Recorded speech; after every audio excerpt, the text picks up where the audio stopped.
ഇന്നത്തെ recipe home made Greek യോഗട്ടാണ്. നമ്മൾ കടകളിൽ നിന്നൊക്കെ വാങ്ങുന്ന ഫ്രൂട്ട് യോഗട്ടില്ല, ആ ഒരു ടേസ്റ്റിൽ നമുക്ക് വീട്ടിൽ എളുപ്പത്തിൽ ഉണ്ടാക്കിയെടുക്കട്ടോ.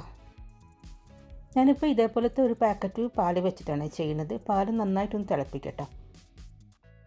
ഇതേപോലെ തിളച്ച് വന്നിട്ട് ഒന്ന് ലോ ഫ്ലെയിമിലാക്കി കൊടുക്കട്ടെ. എന്നിട്ട് 2 മിനിറ്റ് കൂടി വെച്ച് കൊടുക്കണേ.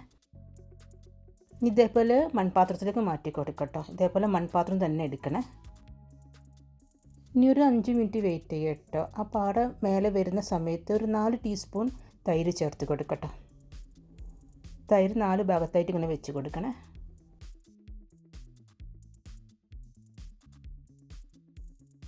ഇത് അടച്ച് വെച്ചിട്ട് ഒരു മിനിമം 10 മണിക്കൂറെങ്കിലും ഒന്ന് റെസ്റ്റ് ചെയ്യാൻ വെച്ച് കൊടുക്കണം. ഞാനിപ്പോൾ ഇത് തലേ ദിവസം രാത്രിയാണ് വെച്ചത്. അപ്പോൾ രാവിലെ ആകുമ്പോഴേക്കും ഇത് നല്ല തൈരായിട്ട് വന്നിട്ടുണ്ട്. ഇനിയിപ്പോൾ ഇത് നമുക്ക് യോഗട്ട് ആക്കണം. ഗ്രീക്ക് യോഗട്ട് ആക്കണമെങ്കിൽ ഇതിലെ വെള്ളമൊക്കെ ഒന്ന് കളയണേ.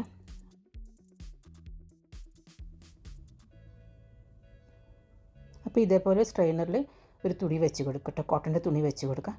എന്നിട്ട് അതിലേക്ക് ഒഴിച്ച് കൊടുക്കട്ടോ.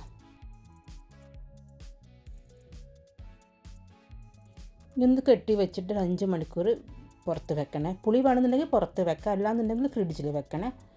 ഞാനിപ്പോൾ ഫ്രിഡ്ജിൽ വെച്ചതാണ് കേട്ടോ. ഇനിയിപ്പോൾ നമുക്ക് ഫ്ലേവേർഡ് യോഗട്ട് ആക്കണമെങ്കിൽ അങ്ങനെ ചെയ്യട്ടോ. ഞാനിപ്പം കുറച്ചൊരു സ്ട്രോബെറി എടുത്തിട്ടുണ്ട്. നിങ്ങൾക്ക് വേണമെങ്കിൽ ഈ സ്ട്രോബെറി മിക്സിയിലിട്ടിട്ട് പിന്നെ തേനോ അല്ലെങ്കിൽ പഞ്ചസാര ചേർത്തിട്ട് ഒന്ന് കറക്കിയെടുക്കാം. അല്ലാന്നുണ്ടെങ്കിൽ പാനിൽ ഇതേപോലെ ചെയ്യട്ടോ. ഞാൻ മധുരത്തിന് വേണ്ടിയിട്ട് ഒരു ഡേറ്റ്സാണ് ഇട്ട് കൊടുത്തത്. 1 ടീസ്പൂൺ വെള്ളവും ചേർത്തിട്ട് ഇതേപോലെ ഒന്ന് സോഫ്റ്റ് ആക്കി എടുക്കണേ.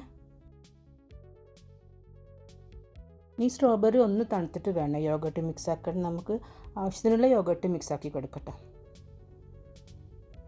ശരിക്കും നമ്മൾ കടകളിൽ നിന്ന് വാങ്ങുന്ന ആ ഒരു ടേസ്റ്റ് തന്നെയാണ് കേട്ടോ ഇതിന്. കണ്ടില്ലേ?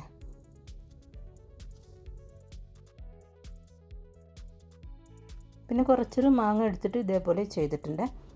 അപ്പോൾ ഇത് കുട്ടികൾക്കൊക്കെ വളരെയധികം ഇഷ്ടമുള്ള ഒന്നാണെന്നറിയാം. അപ്പോൾ നമ്മൾ കടകളിൽ നിന്നൊക്കെ വാങ്ങുമ്പം ഒരുപാട് കാശൊക്കെ ആവില്ലേ. ഇത് നമുക്ക് കുറഞ്ഞ ചിലവിൽ വീട്ടിൽ ഉണ്ടാക്കിയെടുക്കട്ടെ.